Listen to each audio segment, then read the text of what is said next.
Canada isn't a rich country anymore. It's a luxury prison with polite branding. If you've got kids, you better hope they love misery, because their future, it's 2 hours a day trapped in traffic just to collapse into a 500 square foot shoebox that they'll never own. That's not stability. That's a life sentence with maple syrup on top. They give you a Tim Hortons coffee and a pat on the head while they chain you to a lifetime of debt. Here's the forbidden truth. This government isn't managing the economy. It's burning it to the ground. 61% of GDP just to keep the corpse twitching. That's not prosperity, that's life support. And it gets even darker because the US just dropped a 25% tariff like a steel boot on Canada's neck. That ripple isn't abstract. It's about to crush your job, explode your rent, gut your grocery bill, and erase your retirement before you even get there. But let's talk about the retirement age because it's going up. You're not in the middle class. You're not safe. You're not stable. You're on the Titanic. This ship can't sink. She's made of iron, sir. I assure you, she can. And she will. It is a mathematical certainty. And Carney just sold the life rafts to foreign investors. If you don't stick around for what I reveal at the end of this video, your family's future sinks to the bottom of the Atlantic Ocean right alongside you. You'll never see it coming, and by the time you do, it's already too late. Let's set the battlefield. Housing is untouchable, rent is unlivable, wages are laughable, and taxes, you're paying 50% just so the government can give you free healthcare. With wait times so long, you'll die in the waiting room. Canada's version of prosperity is a Ponzi scheme, and the payout already ran dry. Meanwhile, what is the media telling you? Everything is fine, just keep renting, smile more, it's safe up here. Yeah, safe from what? Owning anything, having a future? This is why no one trusts the system anymore. Because the system is rigged to keep you poor and polite about it. Let me paint you a real picture. Canada has 41 million people. And in the last 2 years, we brought in millions more immigrants with no plan for jobs, housing, or infrastructure. Now every subway's packed, every ER is collapsing, and every real estate deal is getting snapped up by people with offshore money and zero intention of living here. This isn't immigration, it's asset colonization. You're not buying real estate in this country anymore. You're renting it back from global capital with your own tax dollars. Still think we're a rich country? Let me hit you with a stat that should make your blood boil. Over 2 million food bank visits were recorded in a single month, and 1/3 of those people had jobs. That's how deep we are in the lie. And what is the government doing? Doubling down, printing more money, taxing more people. Taxes are the biggest expense for Canadian families. The average family in Canada spent about $48,000 in total taxes last year. Canadian families spent more on taxes than on housing, food, and clothing combined.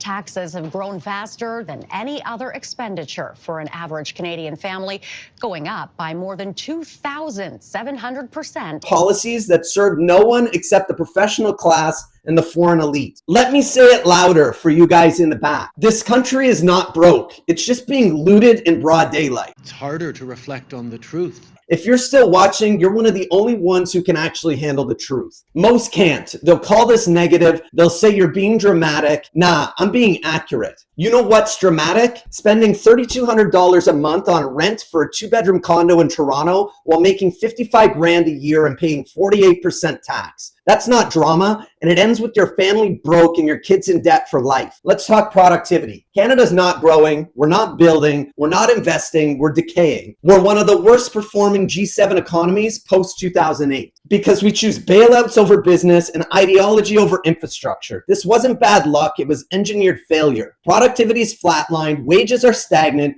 and our business investment is a joke compared to the US, Germany, even Japan. Why? Because we punish success here. You try to win, we tax it, regulate it, and smear you for being greedy. So all the top talent, they leave. All the capital, it flows south. Canada exports its best people and imports its worst policies. But it gets even worse because now we've got tariffs. You know what that means? Thousands of jobs at risk, entire industries on life support. And what is Ottawa's solution? A 2-year freeze on foreign homebuyers after the damage has already been done? They're not leaders, they're janitors trying to sweep up the ashes of a fire that they lit themselves. Look at the mortgage system. Canada doesn't do 30-year fixed terms like the US. We do 5-year resets, which means every 5 years, your life is up for auction. One interest rate hike and your payment jumps $800 overnight. You're not a homeowner, you're a hostage. And let's not forget this one. The average Canadian household is more indebted than the average American was before the 2008 crash. Read that again. We're living in a system more fragile than the one that collapsed Wall Street. But everyone's pretending like it's fine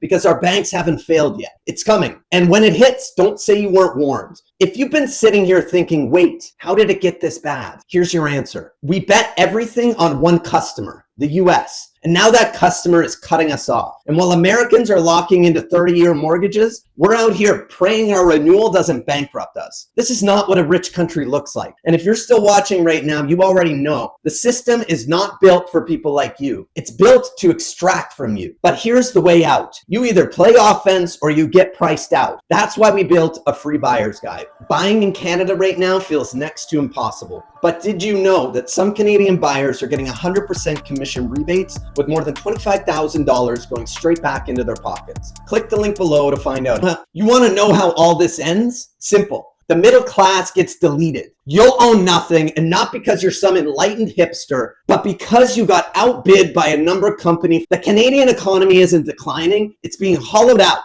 top to bottom, by people who don't play by the rules you do. And here's the real kicker. People in power know exactly what they're doing. They just don't care because collapse is profitable if you're the one selling the lifeboats. Carney doesn't feel your mortgage pain. Chrystia Freeland never had to pack a lunch and wonder if she can afford gas. The Bank of Canada isn't sweating rate hikes. They're controlling them. You think they're trying to fix this? No. They're just monetizing the slow death of the country. Let's go deeper. Why do we keep hearing Canada has strong fundamentals? It's because lies sell better than panic. They tell you unemployment is low, but what they don't say is that half the job growth is government payroll and gig work. Uber drivers, Amazon packers, junior bureaucrats. This is not an economy. It's a patchwork of paychecks duct taped together to hide the rot underneath. And the banks, let's talk about them. Canada's big five banks are leveraged beyond belief, stacked with variable rate mortgages that look fine on paper, but collapse the second another rate hike hit. You know why they haven't failed yet? Because the government is propping them up quietly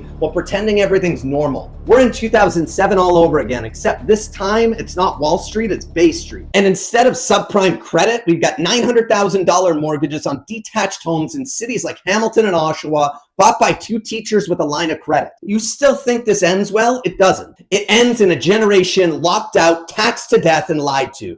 It ends with people earning $80K and feeling poor. It ends with boomers pulling up the ladder and telling everyone else to work harder. And the worst part?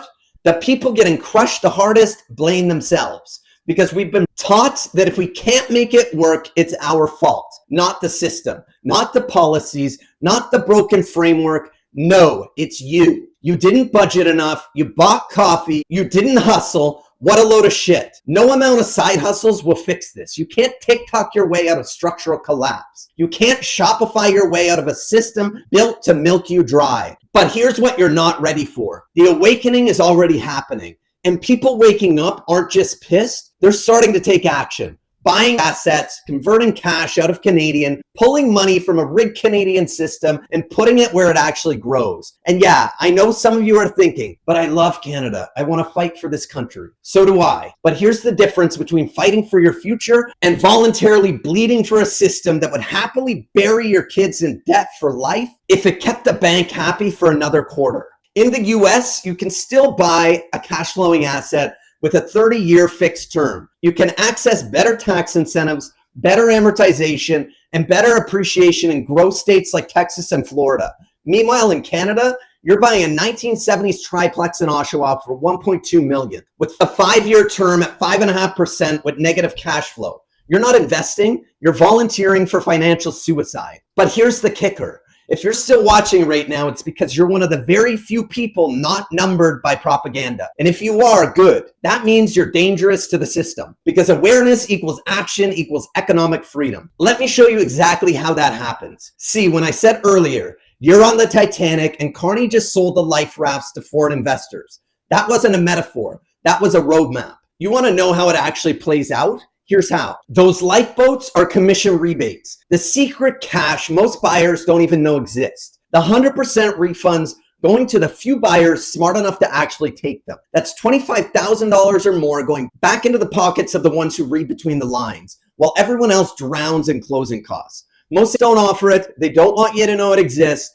because the system depends on your ignorance. This isn't just about money, it's about control. Every dollar you save is a dollar that doesn't serve the system. Every rebate you claim is a quiet act of war against the people who spent 15 years siphoning your future. So what do? You arm yourself, you grab the blueprint, you learn how it works before they plug the leak and kill the loophole. Because here's the final truth. You think things are bad now? Wait until your mortgage renews and your kid needs braces and your car breaks down and your savings are worth less every month because the Bank of Canada is silently printing money in the background. If you don't know how to fight that, you're done. But if you do, you win. That's why I made this guide. Not a pitch, not a talk in circles, not to set up a call and waste your time, but to hand you the playbook, the same one smart buyers are using to put up to $25,000 or more back in their pocket. Because once you see how it works, you'll never unsee it. Governments are already eyeing changes, and brokerages are tightening the rules. This isn't going to stay wide open forever, but today it's still alive. So here's the move. Click the link, grab the guide, and make sure you're one of the ones that doesn't end up renter for life.